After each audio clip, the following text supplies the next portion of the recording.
歐洲嘅歷史絕對係人類輝煌而且意義深遠嘅一個篇章。作為一個對歐洲史非常有興趣嘅人，我又成日好苦惱點樣由零開始了解呢一片土地嘅歷史。我相信你哋或多或少都要有呢種感覺，如果唔係都唔會撳入嚟呢條片。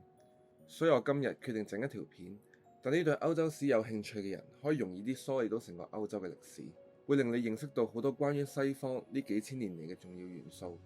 同埋令你知道呢幾千年嚟歐洲發生過啲咩大事。我會盡量好通俗、好易明咁去解釋一啲唔同嘅歷史事件，等大家即使一啲了解都冇，都可以容易啲入門。咁事不宜遲，我哋開始。大家好，歡迎嚟到歷奇社，我呢度會講好多唔同嘅有趣歷史，歡迎 subscribe 我。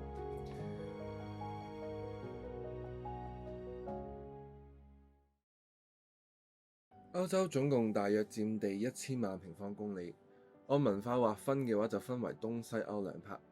呢幾千年嚟上面發生過太多嘅故事，所以如果我哋要講佢嘅歷史，一定要用唔同嘅概念去貫穿。如果唔係，大家一定就會俾一啲好長嘅地名啊、人名啊搞到頭都大埋。我今日主要會以3個重要元素去討論一下歐洲歷史嘅核心，好快咁帶大家梳理一次成個歐洲嘅歷史。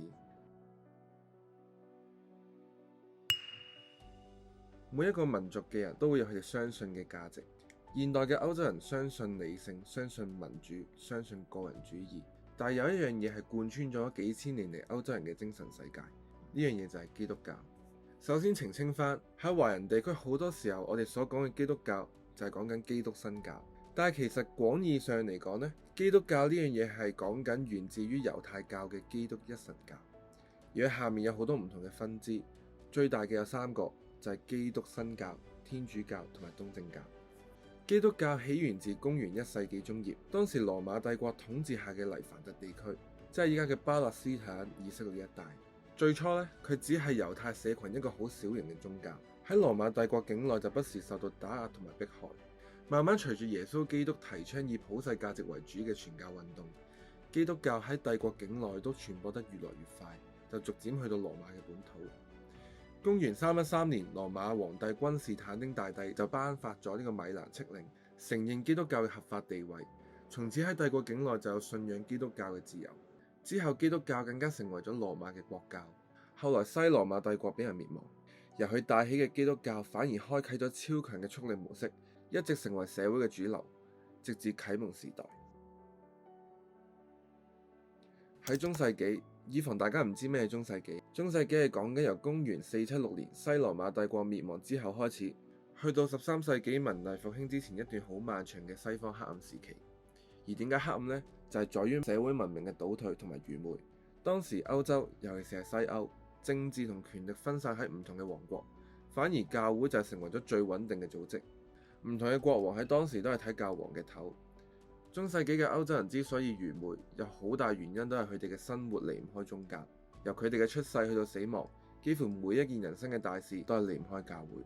當時嘅教育由修道院負責，時間就用教會嘅曆法去計算，道德標準更加係由聖經去定義。中世紀嘅歐洲就係一個以信仰為核心嘅社會，而政治上面都出現咗君權神授呢個概念。國王嘅權力唔係嚟自於人民，而係出自於上帝。挑戰國王，某程度上就係等於挑戰神。但問題就嚟啦，當信仰同埋權力嘅關係打風都打唔甩，咁分歧就會開始出現。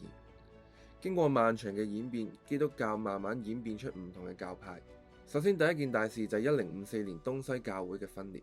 當時東歐仲係東羅馬帝國，即係我哋下面所提及嘅拜占庭帝國話緊事，而西羅馬帝國已經喺幾百年前俾蠻族滅亡咗。因為經過多年神學嘅分歧同埋佢哋本身有唔同嘅教義，羅馬嘅天主教都最終同拜占庭嘅東正教正式分開。而東正教個名就係嚟自於東方正統嘅教派。西方嘅人普遍信天主教，佢哋以羅馬嘅教皇為首，而東歐嘅人就普遍信服以拜占庭境內牧首為首嘅東正教。去到16世紀，當時好多人都認為教會非常之腐敗，而且佢哋嘅教義好繁複，所以就導致咗一連串嘅宗教改革運動。馬丁路德就頒布咗著名嘅95條論綱去質疑社會，認為信仰就唔應該係教廷去壟斷，最後衍生咗新教呢個新嘅教派。你永遠都唔可以質疑中世紀人究竟幾重視宗教，因為就係講緊信新教定係天主教呢件事，就直接導致咗30年戰爭令到成個歐洲戰火連天。但歷史永遠都唔會停留喺以神為本呢個咁愚昧嘅狀態。去到14世紀，黑死病橫掃歐洲，死咗1/3嘅人。如果上帝真係全能嘅時候，點會容許咁嘅事發生？人類喺嗰個 moment 開始慢慢質疑上帝，同埋隨住聖戰同埋十字軍東征，歐洲人喺中東帶翻嚟好多唔同嘅古希臘、古羅馬嘅文本，學者都開始慢慢重新研究古人嘅思想，社會慢慢開始以人為中心，將神同埋宗教嘅重要性降低，象徵住文藝復興嘅出現。當時人民主義抬頭，藝術家都重新去畫翻人體，而人亦都第一次大規模將個視野由天堂拉翻落去人間。去到17、18世紀，科學革命同埋啟蒙運動正式爆發。牛頓用數學去解釋宇宙，康德就去講理性自主，而理性當時就開始取代信仰，成為最高嘅權威。歐洲人逐漸相信，只要靠科學、靠制度、靠理性，人類就可以不斷進步。但問題又嚟啦，20世紀發生咗第一次世界大戰同埋第二次世界大戰，工業化嘅戰爭機器、理性化嘅戰爭策略，令到成個戰爭規模大咗好多，最後尾成個歐洲生靈塗炭。而歐洲人當時又再一次懷疑，上面冇一個更高嘅道德根基，夠唔夠呢？於是二戰之後，存在主義、神學反思、倫理學呢啲唔同嘅思想再次抬頭。但佢哋依家已經唔同，佢哋唔係淨係要行翻過去中世紀，而係喺呢兩個極端中間揾翻個平衡。所以歐洲人呢幾千年嚟嘅精神核心就係由信神去到理性，再去到一個平衡。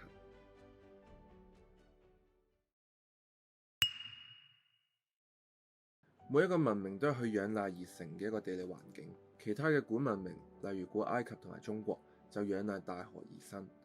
而西方文明嘅源頭就係嚟自於愛琴海。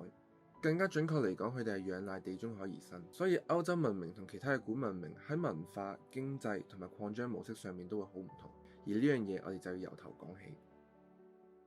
西方嘅人成日都會講，光榮屬於希臘，偉大屬於羅馬。西方人嘅文化源頭就係源自於古希臘同埋古羅馬。唔同其他嘅地方，希臘半島冇一條可以整合成個地區嘅大河，嗰度又多山，土地又貧瘠，城市之間就唔容易用陸路去連接。所以希臘嘅人好多時候只可以沿住大海建立好多唔同嘅城邦，而最出名嘅城邦就有雅典、斯巴達等等。愛琴海都慢慢變成咗佢哋文明嘅核心，將一個個散落喺島嶼同埋海岸線之間嘅城邦聯繫埋一齊。唔同嘅城邦就誕生咗唔同嘅經濟同埋政治形態，而我哋熟知嘅雅典就係行民主制，就成為咗現代民主嘅搖籃。佢哋嘅人、貨物甚至係思想都可以透過海去傳遞。而呢一種環境就孕育出以蘇格拉底、柏拉圖同埋亞里士多德為代表嘅哲學思想。而喺光榮屬於原希臘之後，處於地中海沿岸亞平半島嘅羅馬人就登上咗歷史嘅主舞台。羅馬喺公元前後征服咗地中海沿岸嘅唔同地方，將佢哋變成羅馬嘅內省，例如處於地中海東南岸嘅埃及，喺東岸嘅敘利亞。地中海唔再只係連接城邦嘅海域，就變成咗帝國嘅心臟。羅馬人一步一步征服沿岸嘅地區，最後將成個地中海包圍埋一齊。當時嘅軍團就沿住海岸推進，而商船就喺港口之間穿梭，糧食就由埃及運去羅馬，而佢哋嘅法律同制度就順住航道傳播去西班牙同埋高盧等等嘅地方。地中海呢個時候變成咗一個巨大嘅 circulation system， 將唔同嘅民族、語言同文化都納入同一個秩序之中，而羅馬帝國就喺歷史上第一次將地中海唔同嘅文明整合，促進咗佢哋之間嘅交流。所以西方文明其實就係地中海文明嘅一種分支。但好景不常，西羅馬帝國滅亡之後，獨佔地中海嘅就唔係得返歐洲人，阿拉伯人亦都係掌控地中海嘅強權之一。喺公元7世紀開始，阿拉伯嘅勢力迅速崛起。伊斯蘭帝國橫掃北非同中東，佢甚至乎跨過咗直布羅陀海峽去進入咗西班牙。當時伊比利亞半島嘅南岸同東岸都係落入咗穆斯林嘅手中。基督教世界就控制住地中海嘅北岸。地中海嘅控制權喺中世紀非常重要，控制地中海就等於控制咗貿易嘅命脈、香料、絲綢、黃金、糧食呢一啲當時需求比較大嘅貨品都要經過呢片海。控制咗呢個航道，亦都等於控制埋軍事主動權。而更加重要嘅係，佢象徵住文明嘅中心。因為咁樣成個中世紀嘅旋律就係以穆斯林同埋基督教交戰為主。十字軍嘅東征就係為咗爭奪地中海嘅控制權。大航海時代嘅起端就係因為地中海嘅貿易俾土耳其人封鎖。地中海喺中世紀嘅意義唔係淨係文明交流嘅橋梁，而係信仰、經濟同埋權力碰撞嘅一個舞台。東羅馬帝國首都君士坦丁堡俾土耳其人攻陷，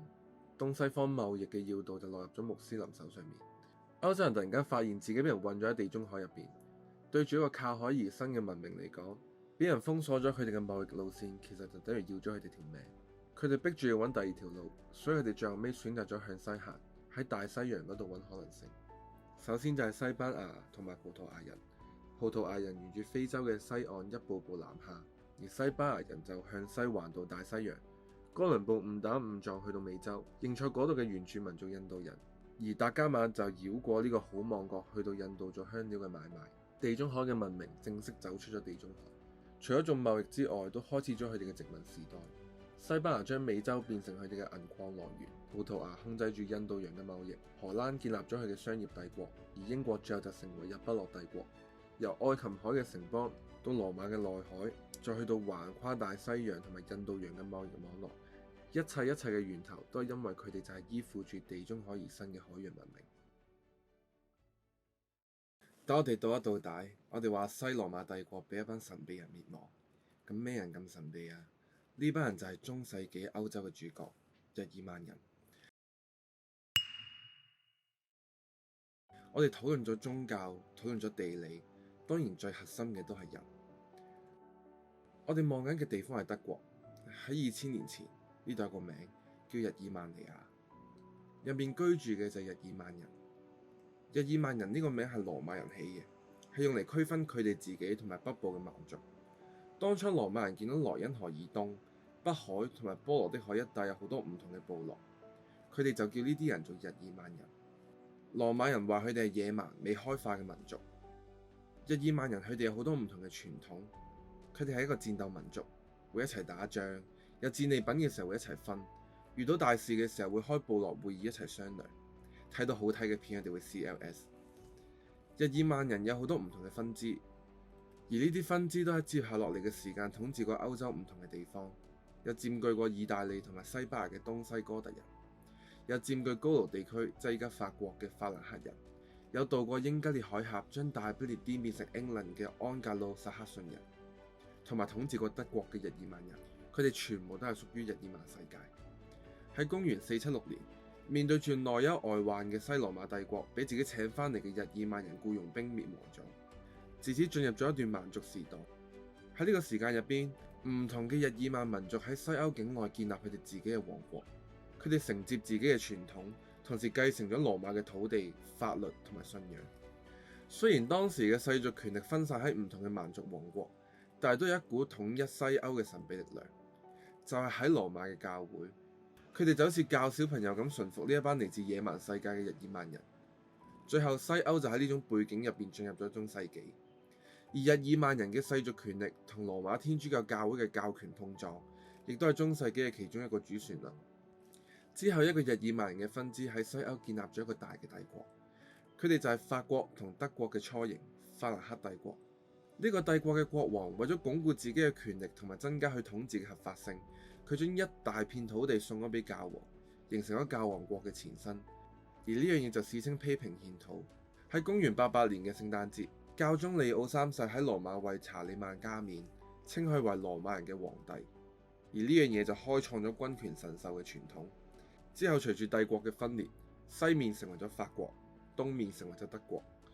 去到公元962年，嚟自東邊嘅國王奧托一世再次喺羅馬加冕做皇帝。而呢一次佢為自己嘅新帝國改咗個名，神聖羅馬帝國。但係呢個帝國其後俾伏爾泰去批評，就係又唔神聖，又唔羅馬，亦都唔帝國。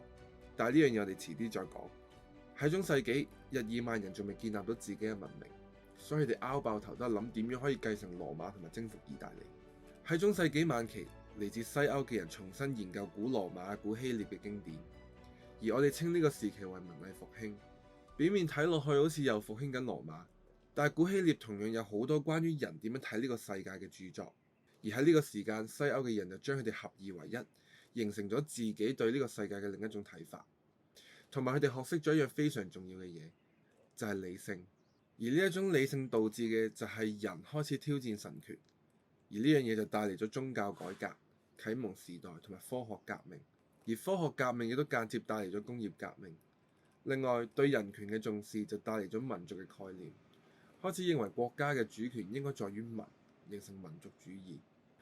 引爆咗法國大革命同埋建立咗好多唔同嘅民族國家。一切都係形成緊專屬於日耳曼世界嘅文明。去到呢個時期，西歐嘅人已經唔再諗自己要點樣復興羅馬，而係形成咗自己嘅民族自信，繼續書寫緊屬於自己嘅文明。歐洲嘅精神核心嚟自於基督教，地理嘅核心嚟自於地中海，而佢哋民族嘅核心亦都係嚟自於日耳曼人。呢三者構成咗一個由古至今嘅歐洲。喺呢片土地上面發生過無數嘅事，經歷過光榮，經歷過偉大，經歷過愚昧，經歷過復興，經歷過擴張，經歷過變革，